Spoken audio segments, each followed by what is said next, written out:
Bismillahirrahmanirrahim. Assalamualaikum warahmatullahi wabarakatuh.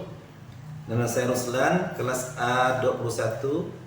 Dalam kesempatan pada hari ini saya akan membacakan sistem kesenian di Cirebon 3. Yang pertama, ukiran Cirebon. Ukiran Cirebon adalah salah satu jenis batik yang menggunakan teknik ukir pada kain sebagai media untuk membuat motif.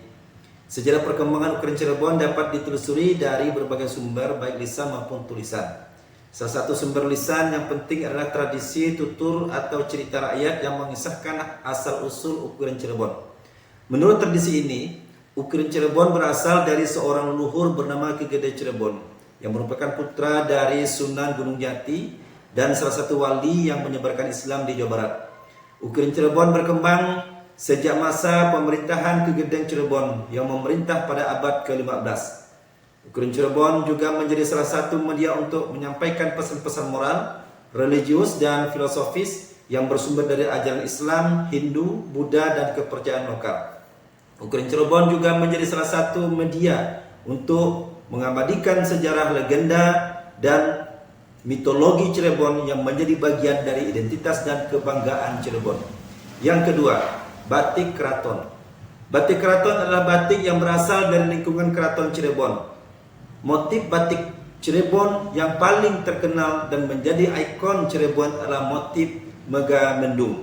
Motif ini melambangkan awan pembawa hujan sebagai lambang kesuburan dan pemberi kehidupan. Sejarah motif ini berkaitan dengan sejarah kedatangan bangsa Tiongkok di Cirebon, yaitu ketika Sunan Gunung Jati yang menikah dengan wanita Tionghoa bernama Ong Tin. Motif ini memiliki gradasi warna yang sangat bagus dengan proses pewarnaan yang dilakukan sebanyak lebih dari 3 kali. Pada masa ini, batik keraton menjadi salah satu seni yang dihidupkan kembali dan dikembangkan oleh para pengrajin, seniman, akademisi, dan pemerintah yang berupaya untuk melestarikan, mengembangkan, dan mempromosikan batik keraton sebagai salah satu warisan budaya Cirebon. Yang ketiga, batik pesisiran atau batik Trusmi.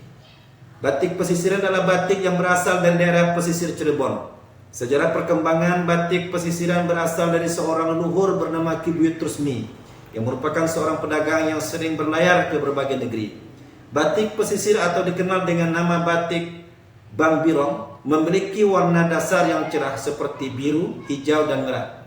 Batik biasanya dikerjakan dalam 2 kali proses untuk mendapatkan perpaduan dan persilangan warna atau babaran, yaitu 1 kali dengan warna merah, kemudian dilakukan pembatikan lagi dan dicelup biru, bahkan kadang dikembangkan dengan celupan kuning. Sementara motifnya berhubungan dengan alam sekitar seperti motif udang, ikan, dan bunga. Pada masa ini, batik pesisiran menjadi salah satu seni yang dihidupkan kembali dan dikembangkan oleh para pengrajin, seniman, akademisi, dan pemerintah yang berupaya untuk melestarikan, pengembangan, dan mempromosikan batik pesisiran sebagai salah satu warisan budaya Cirebon. Batik pesisiran juga menjadi salah satu seni yang diapresiasi dan dikonsumsi oleh masyarakat luas, baik lokal maupun global, yang tertarik dengan keindahan, keunikan, dan makna batik pesisiran. Yang keempat, batik santri atau batik Ciwaringin. Batik Ciwaringin adalah batik yang berasal dari desa Ciwaringin, yang merupakan salah satu sentra produksi batik di Cirebon.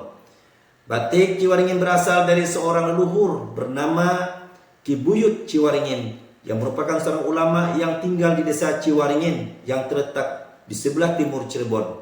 Batik dengan motif pecutan, tebu, sekeret, dan ganepo merekam perjuangan kaum santri di tengah masa susah warga di Kecamatan Ciwaringin, Cirebon, Jawa Barat pada era penjajahan kolonial Belanda. Dalam perkembangannya, hanya desa Ciwaringin yang tumbuh sebagai kampung batik. Serupa dengan motif tebu sekeret adalah motif sapu jagat dari Jawa Tengah yang distilisasi dan disebut motif ganepo. Warga Ciwaringin menyebutnya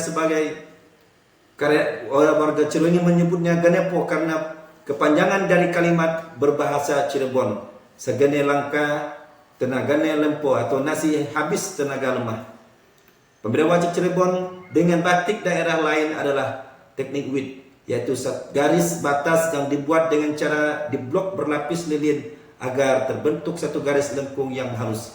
Proses pembuatannya rumit dan butuh ketelitian. Sementara secara umum motif batik Cirebon dibagi dalam 5 kelompok ragam hias meliputi wadasan atau batu karang atau batu cadas, selanjutnya geometris, kemudian pangkaan atau buketan, biur, dan semarangan. Upaya pelestarian dan pengembangan sistem kesenian batik Cirebon. Yang pertama, meningkatkan kualitas dan kuantitas produksi batik Cirebon. Yang kedua, menciptakan motif-motif batik Cirebon yang kreatif, inovatif, dan kontemporer dengan menggabungkan unsur-unsur tradisi, modernitas lokal dan global serta sesuai dengan selera dan kebutuhan pasar. Yang ketiga, mempromosikan batik Cirebon melalui berbagai media seperti pameran, festival, bazar, internet, dan media sosial. Yang keempat, melindungi hak cipta dan merek dagang batik Cirebon. Dan yang terakhir, melestarikan nilai-nilai tradisi dan budaya yang terkandung dalam batik Cirebon. Sekian, terima kasih. Assalamualaikum warahmatullahi wabarakatuh.